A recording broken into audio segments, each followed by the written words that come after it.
Pessoas, boa noite, bem-vindos aqui. Estamos hoje falando sobre um assunto muito importante. Para quem me conhece, eu sou a doutora Oncala, sou neuropsicóloga e neurocientista do comportamento. E hoje nós vamos falar sobre o medo. Na outra live, falamos sobre autoestima e essas coisas estão muito interligadas. E veja só, quando eu coloquei esse tema, muitas pessoas me procuraram e falaram se eu ia dar dicas. Na outra live que eu for fazer, eu vou falar de algumas dicas básicas, mas veja, gente, cada um é cada um e cada um precisa de uma meta terapêutica diferente. E eu vou explicar um pouco hoje sobre o medo. Vocês estão me escutando bem? O áudio está bom? Dê só um aceno, dê um ok para eu poder continuar. Pessoas entrando, Podo Franca, a Cris Bolos, boa noite a todos vocês. Vamos lá falar sobre os nossos medos. Eu queria iniciar com uma coisa muito bonitinha do ser humano, que nós fazemos isso na infância e que também levamos isso para o resto das nossas vidas e vamos entender o porquê. Que quando a gente sente medo, a gente fecha, né? A criança fecha os olhinhos ou põe as mãozinhas para não entrar em contato. E esse reflexo a gente carrega até a vida adulta. Então vamos lá, gente. Vamos entender o que é o medo, né? O medo, ele é uma reação involuntária, né? A uma situação de perigo ou estressora que aparece. Isso vem como um avalanche. Quando o cérebro detecta isso, gente, ele libera uma química para o corpo todo, porque todo o corpo precisa trabalhar e nós vamos entender o porquê. Essa química que ele libera, inclusive para órgãos internos, coração, pulmão, estômago, músculos, glândulas, ele precisa acionar todo um sistema. Mas estamos falando de um medo causado por um fator externo e real, por enquanto. Nós vamos entender os nossos medos. E todos nós temos, assim, limiares de medos diferentes. E por coisas diferentes, assim como a dor. E o medo, ele está atrelado com a dor. As reações também das pessoas são diferentes. Pessoas têm medos, né, de algumas coisas e outras de outras. Umas partem para a fuga, outras para o ataque, e outras se paralisam. À medida que eu irei falando, tentem reconhecer como isso funciona dentro de você. Então vamos lá, gente, eu gostaria que vocês dessem um like aí. Esse vídeo vai ser também posto como vídeo no YouTube. Acompanhe lá meu canal, dê um like, se inscreva, ative o sininho para saber as próximas novidades. Esse canal só cresce com a sua participação. Encaminhe também esse tema para quem você acha que precisa. Então vamos lá. Carregamos essa questão do medo porque nós somos animais. E desde os nossos ancestrais, né, na medida que nos sentimos ameaçados, tem uma glândula no cérebro, as amígdalas cerebrais, elas têm o tamanho de um feijãozinho, aqui no lobo temporal, atrás dos nossos olhos. Ela é ativada, porque é ativada pelo nosso instinto de autopreservação. A glândula do medo ela é ativada pelo nosso instinto de sobrevivência, e aí ela libera adrenalina, noradrenalina, de acordo com a ameaça. Essa ameaça também, né, ela é interpretada de forma individual. E aí é que nós vamos entrar nas questões emocionais da nossa história de vida, onde tudo fica mais difícil de entender e controlar. Nós vamos falar dos medos internos, medos que construímos, das fobias, que são medos mais irracionais, né? Que depende mais da sua interpretação, da construção mental que você fez a respeito do medo, às vezes muito desproporcional. E vamos entender essa diferença, né? De medos reais e de medos que construímos dentro da gente. Um medo real. Eu não entro num beco escuro e vejo 3 sombras lá no final, porque eu talvez possa sofrer algum tipo de ataque. Isso é um medo real.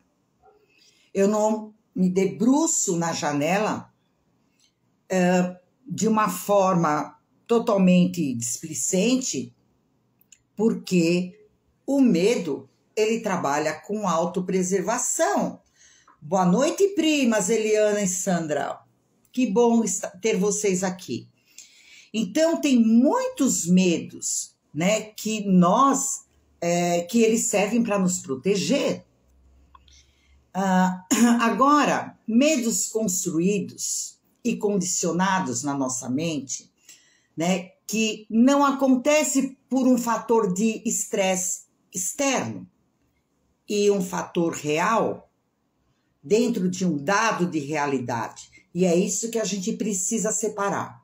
Medos de dado de realidade e medos construídos, internos, que por vezes não têm uma explicação. Eles não advêm de um estímulo do ambiente. O medo, ele é protetor, mas tem muitos medos internos que são paralisantes. Boa noite, Big Party. A razão do medo e a intensidade do medo revela o que está acontecendo dentro de você. Sabemos que o medo de sentir dor nos afasta de riscos do ambiente. Veja, é um medo protetor, é um medo racional. Até porque o cérebro não gosta de dor. No entanto, existem algumas técnicas cognitivo-comportamental que utilizam a dor para afastar sintomas que, por vezes, medicação e psicoterapia levam mais tempo. Porque é aquela coisa, gente, o que você demanda para o seu cérebro, ele aprende e ele começa a fazer igual o cachorrinho treinado. Né? Então, na outra live que eu for dar dicas, eu vou falar dessas técnicas que nós usamos para enfrentamentos. Mas vamos pensar. Lógico, se uma aranha caminhar na sua direção, você sabe que ela pica, que ela é venenosa, e você ou foge, né? O medo, ou você tem a fuga, ou você ataca. Então, ou você foge da aranha, ou você mata a aranha. Mas tem pessoas que, ao olhar para a figura da aranha na TV, escutar o nome, tem uma reação de desespero E veja, então isso já não é dado de realidade, não é um estímulo do meio ameaçador. Já é uma questão do seu imaginário, que é quando começam a ser construídas as fobias. Pessoas também nos controlam pelo medo. Políticos, quando vão fazer as suas aparições, né, na fase, né, antes das eleições, pouco eles falam da gente. Eles falam, olha, se você votar no outro, olha o que vai acontecer. Veja bem, se você não votar em mim, você vai dar brecha para que algo aconteça. As pessoas trabalham muito com medo. Os pais também. Lembra? Cuidado, não vá à rua porque tem o homem do saco. A igreja fala da ira de Deus. As escolas também colocam medo. São tudo estratégias de controle. Por isso é importante você, assim, precisar saber quais são os seus medos. Porque se o outro souber, ele pode usar como controle sobre você. Olha a importância de nós conseguirmos identificar nossos medos. Olá, quem está entrando? Boer Valmir, boa noite. Você tem que ajustar esse sentimento dentro de você. Você tem que reconhecer e ajustar. Ele pode fazer com que você seja prudente, tome cuidados, não faça investimentos financeiros altos, não se meta em uma enrascada. Então, o medo, ele trabalha com prudência, para você não correr riscos e ter prejuízos, mas ele também pode te paralisar e você se sentir impotente, te trazer prejuízos no seu trabalho, nos seus afazeres, nas suas relações, e te gerar covardia para alcançar aquilo que você quer. Então existe o medo protetor e o medo paralisante. E se você pensar junto comigo, o covarde, quando eu falo covarde, eu não estou falando num sentido pejorativo ou de crítica à pessoa, porque todos nós temos as nossas covardias. Eu estou falando aqui de medos e sensibilidades. Atira a primeira pedra quem não os tem. O covarde, ele vive morrendo. Ele deixa de fazer ou viver aquilo que ele quer ou que ele necessita. Ele paralisa e as coisas na vida dele não dão andamento. Prudência é diferente de covardia. Medo bom e medo paralisante. Comecem a discriminar isso dentro de vocês. E o que a gente percebe na clínica? Veja se você se identifica. Pessoas extremamente controladoras, perfeccionistas, onipotentes, que se julgam mortais. Assim, se eu tiver o controle, nada de mal me atingirá, nem a morte. Quando descobrem que o ser humano, né, que é o que deixa o homem doente, quando o ser humano acha que ele tem o controle, que ele tem a certeza, que existe uma estabilidade, vou lutar para obter, e que a morte não está ao meu lado, quando ele crê em tudo isso, ele cria um sistema tão engessado, porque é uma onipotência, que se alguma coisa acontece, ele desestrutura facinho. Ele desenvolve quadros de ansiedade generalizada, de toque, de fobias, de pânico. Por quê? Porque acreditou numa falsa crença de controle, estabilidade, de ser imortal, de dar conta de tudo, que assim nada o vai atingi-lo, e lógico, isso não existe, e quando alguma coisa o atinge, ele adoece, porque ele viveu fugindo de sentir medo, de se sentir vulnerável e frágil, de enfrentá-los, de chorar por aquilo, de pedir ajuda, de se desesperar. Isso é do humano. E é isso que faz a gente ir encontro aos nossos medos.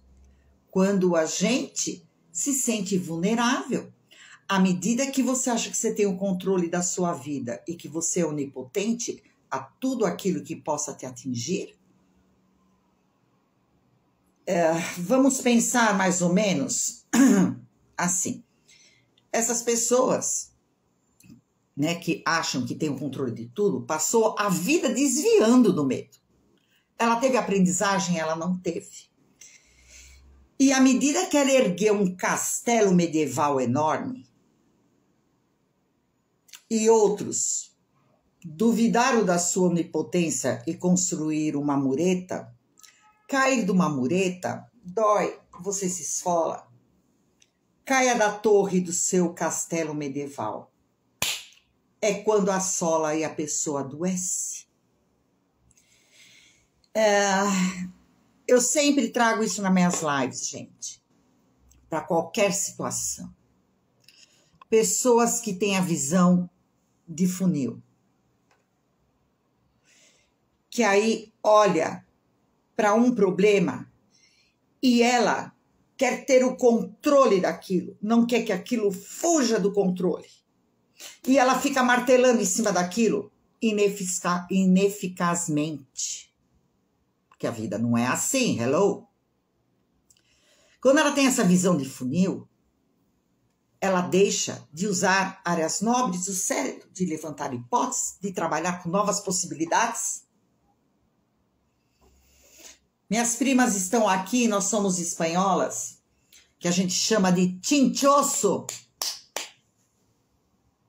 E é uma forma burra da gente lidar, e a gente comete essas gafes na nossa vida, né? A gente só precisa ficar alerta. Nessa visão de funil, eu sempre falo, gente, abra um leque de possibilidades. Se acontecer isso, vai acontecer isso. Não necessariamente. O mundo gira. Os meses passam. Pessoas mudam. Pessoas saem, pessoas entram. A sua vida está em constante mudança. Como que você vai ter visão de funil engessada? É contra o cosmos. Pessoas rígidas com rotinas, rígidas com pensamentos, aqueles pensamentos engessados, aquele estilo que ela traçou para ela e ela acha que ela saindo daquela caixinha tudo vai dar errado, quando na verdade ela dentro daquela caixinha ela está dentro de uma prisão. Pessoas que não delegam serviço para os outros, porque só ele é o soberano e sabe fazer tudo, fica atolado de coisas. Não conseguem conceber a diversidade e as diferenças das pessoas e até experimentar para ver se não é melhor dela do que a dela. Pessoas que duvidam, lógico.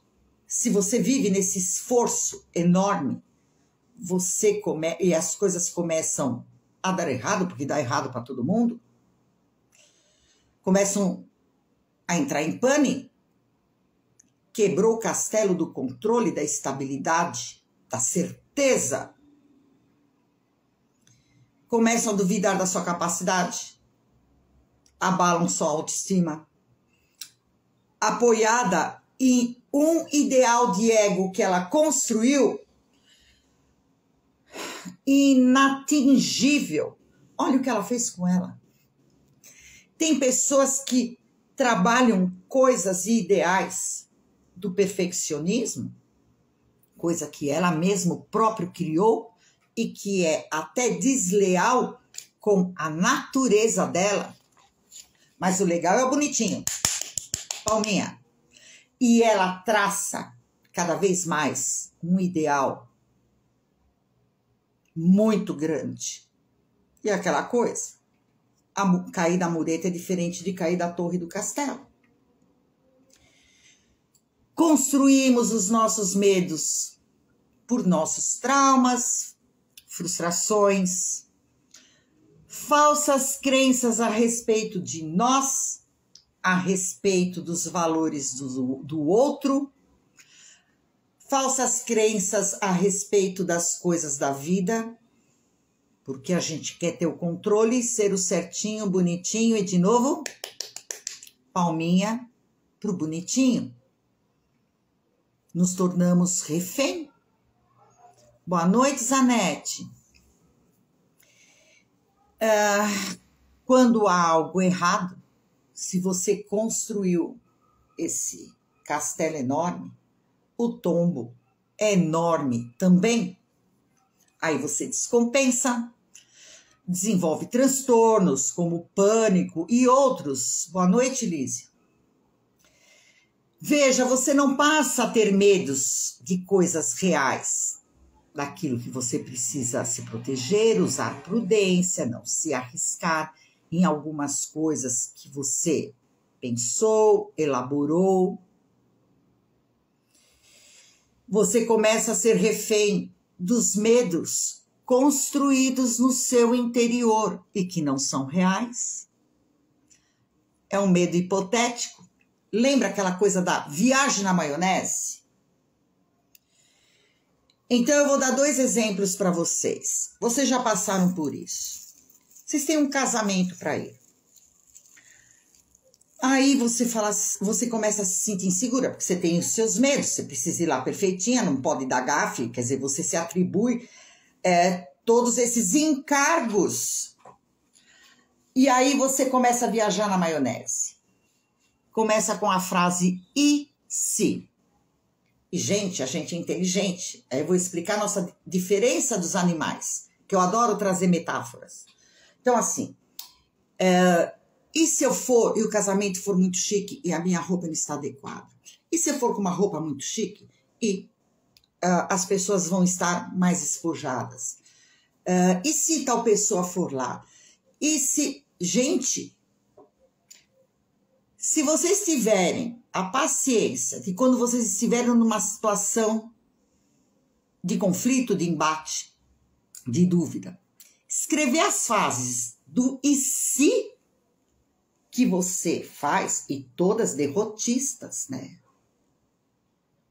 Todas derrotistas. Se você olhar para a sua lista, é caótica. E isso é previsão de futuro. Alguém aqui foi na 25 de março e comprou uma bola de cristal? Você se comporta como o exterminador do futuro. Alguém te garante o futuro? Não, a gente trabalha com bom senso, estratégias, com cálculos, a gente estuda, a gente trabalha bem, a gente se organiza, lógico, mas nada disso garante. Lembra a frase de Charles Darwin? Não sobrevivem nem os mais fortes e nem os mais inteligentes, e sim aquele que tem o maior poder de adaptação? Talvez chegar no lugar e ver que todo mundo tá um pouco mais despojado e você foi com um arranjo na cabeça, vai lá, arranca o arranjo da cabeça, tenta se adequar, talvez tire um broche, talvez solte seu cabelo, poder de adaptação, mas isso requer flexibilidade. Tem gente que chega, se acha inadequada, vai embora, fica suando em bicas e não pensa, lembra no leque de possibilidades do que você pode fazer? Não, fica com a visão de funil, se martirizando. Olha o que a gente pode trabalhar em psicoterapia. Flexibilização. Vamos lá. Falar da história do leão, que eu já trouxe em algumas lives, mas as pessoas falam, Simone, conta a história do leão. Eu falo, tá bom. Olha outro problema. O nosso cérebro, gente, ele aprende. Ele não sabe o que é certo ou errado. Questão de valores. Ele tem áreas que ele traz uma arena para você trabalhar isso com as interligações da sua história, da memória, do que você está vendo. Ele traz, né, um orgânico lá para você mexer com essas coisas. Mas o que você ensinar para ele é igual o cachorrinho que você joga a vareta, ele vai lá, pega e te traz. E você precisa ensinar muito o cachorrinho para ele te trazer a vareta. E você, às vezes, ensina muito o teu cérebro a pensar errado, a funcionar errado. Somos nossos próprios algozes. Aquela questão de um leão, isso foi experimento, né? Eu vi no Animal Planet. Então, eles mostram umas reações, a questão do medo, da amígdala cerebral, do instinto de sobrevivência. À medida que o leão entra na savana, porque todo bicho na selva, quando ele entra na savana, ele já fica antenado, porque ele está vulnerável, ele não pode se esconder atrás de arbustos, árvores. Lembra o filme do Bambi? Onde a mamãe do Bambi é abatida? Na savana. Quando o leão entra na savana, né, o estudo experimental lá das pessoas que estavam filmando fizeram um barulho. E esse leão, na hora, parou. Ele sabia já que ele estava num lugar vulnerável. Ele parou e aí eles mostram a transformação. As amígdalas cerebrais começam a jorrar adrenalina, noradrenalina, enrijece a musculatura, a juba dele fica em pé. Ele arqueia as costas para se mostrar maior. A pupila dilata, as ventas abrem. E aí esperaram. Aí o leão olhou.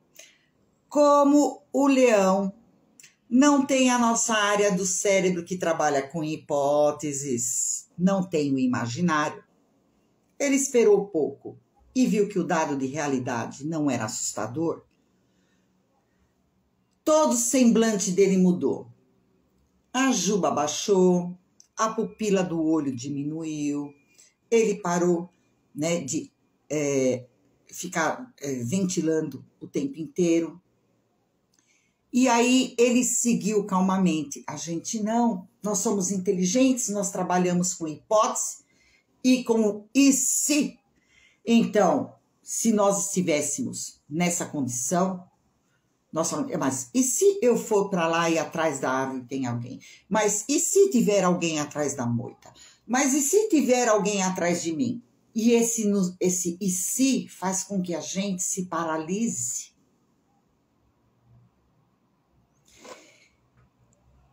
Aí qual que é o grande problema? Por que o leão não tem transtorno de ansiedade, pânico, fobias?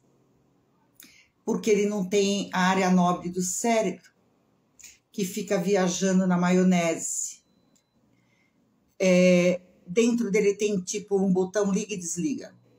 Tá em perigo? Vou me armar. Não tem mais perigo? Desarmo o meu sistema. A gente não. A gente viaja.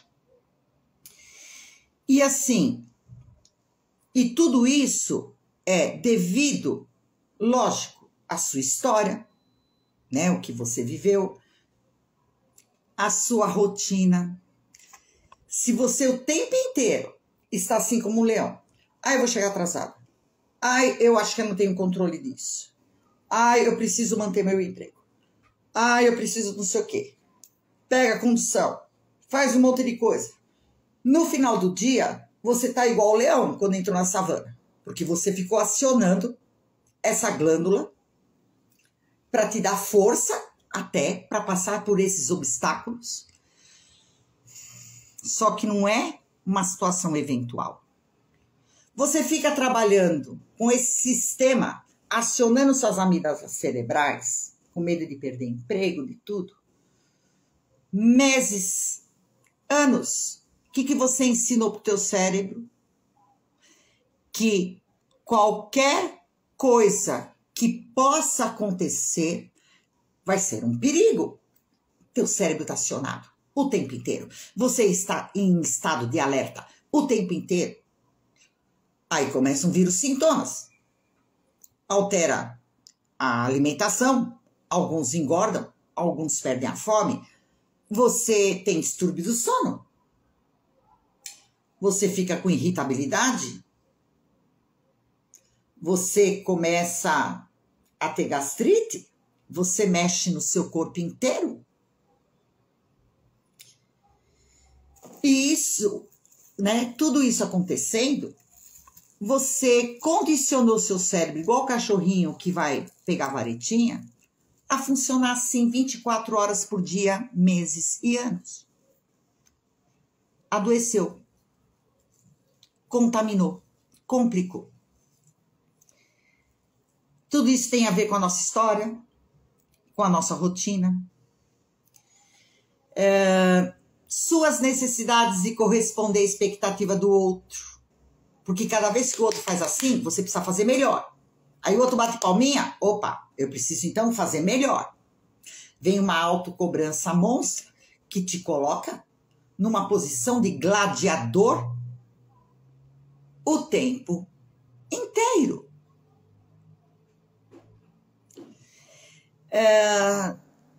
Essa questão de você sempre querer corresponder à expectativa do outro, e é do outro em parte, porque é sua também, você tem a preocupação de ser bonitinho, porque você próprio idealizou e fabricou seus medos, que não são reais, é relativo àquele ego ideal lá, que você construiu aquele castelo enorme para ser o lindinho.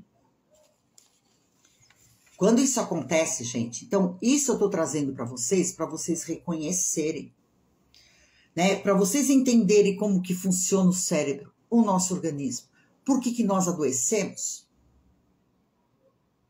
As falsas crenças que nós criamos, aquilo errado que nos ensinaram. Mas é tempo. Parem para pensar. Meus medos, da onde vieram? Não tem um dinossauro na sua sala. Por que você está assim? Como é que meus medos foram construídos? E dentro de um processo terapêutico, né, que eu trago aqui para vocês procurarem, porque aqui ninguém é Sansão para dar conta, porque isso são nossas fraquezas, é inerente do humano. Eu fiz tudo errado. Não, qualquer um pode entrar numa furada dessa. Qualquer um. Então, de onde meus medos vieram? Como meus medos foram construídos? Que comportamentos disfuncionais eu tenho que fazem com que eu cada vez mais acredite em falsas crenças e ideais e me cobre de uma forma tão tirana, né? Estratégias dentro de um processo terapêutico e por vezes necessariamente medicamentoso. Eu vou explicar o porquê, quando que entra aí a medicação, né? Então, de onde vieram, como os nossos medos foram construídos, e dentro do processo terapêutico você pode ter uma conscientização disso, isso ficar claro para você, traçar metas terapêuticas para que ocorram a remissão desses sintomas, que tudo fique mais claro. Quando você chega meses e anos trabalhando desse jeito, gente, vocês fizeram o seu cérebro, vocês condicionaram o seu cérebro, liberar adrenalina, noradrenalina, queimar serotonina, e ele tá lá, você tem esse modus vivendi, ele tá lá fazendo isso, porque ele e você precisam sobreviver. Às vezes, o único jeito é tomar uma medicação para estabilizar essa química que você alterou. Não tem divã que consiga, por vezes, mudar isso que você ensinou para o teu cérebro, o cachorrinho condicionado. Então, precisa, às vezes, da psicoterapia e da medicação. Não adianta tomar só medicação. A medicação, ela vai te tirar esses sintomas. Mas se você continuar trabalhando, vivendo, tendo essas crenças, dali 6 meses que você abandonou a medicação, você vai ser vítima disso de novo. É psicoterapia e é medicação. E você fazendo o tratamento, tudo fica mais claro. Você é um ser único. Na próxima semana eu vou trazer algumas dicas, mas dicas muito superficiais, porque cada pessoa que vem ao consultório para ser atendida, por estar sofrendo por essas questões de ansiedade e medo, elas têm história diferente, elas criaram falsas crenças diferentes, elas criaram castelos diferentes. Então a gente precisa entender o sujeito e entender o que ele precisa. Não existe técnica milagrosa. Quando vocês vejam assim, 6 dicas para perder o medo, olhem e fazem assim, ha, ha, ha. Essas técnicas psicoterapêuticas extremamente fechadas e que se vangloriam de falar que é a única, duvidem. Porque você é único. E o psicoterapeuta, o médico, precisa te enxergar para aí traçar metas terapêuticas que atinjam as suas necessidades e que atinjam o seu modo de ser. Não existe nada pronto. Seria até cruel. Então, busquem tratamento. Tudo isso que possa ajudá-lo a sair dessa prisão. Então, olha, né, hoje o que nós aprendemos. O medo protetor e o medo que te aprisiona e te causa prejuízos. E você se sente emperrado e nada vai para frente, sua vida profissional, social, marital. É isso aí, gente. Eu sei que eu falei muitas coisas, agora vai precisar decantar, vocês vão pensar. Eu vou postar esse vídeo no YouTube. Eu gostaria que vocês fossem lá, caso vocês queiram deixar algum comentário, alguma dúvida, né? Assistam a live de ontem que eu falei sobre autoestima, que está extremamente implicada com as questões dos nossos medos. Tá bom? E a semana que vem eu informo vocês quais serão, né, os assuntos. Ainda vou trazer a questão das dicas, não de uma ferramenta que vai te tirar disso, mas para você ficar ligado, para você começar a fazer esse exercício de autopercepção. Porque se isso não ocorrer, e você ainda ficar rígido achando que tem o controle de tudo, nada disso vai melhorar. E é horrível achar que tem o controle de tudo. Disso eu tenho medo.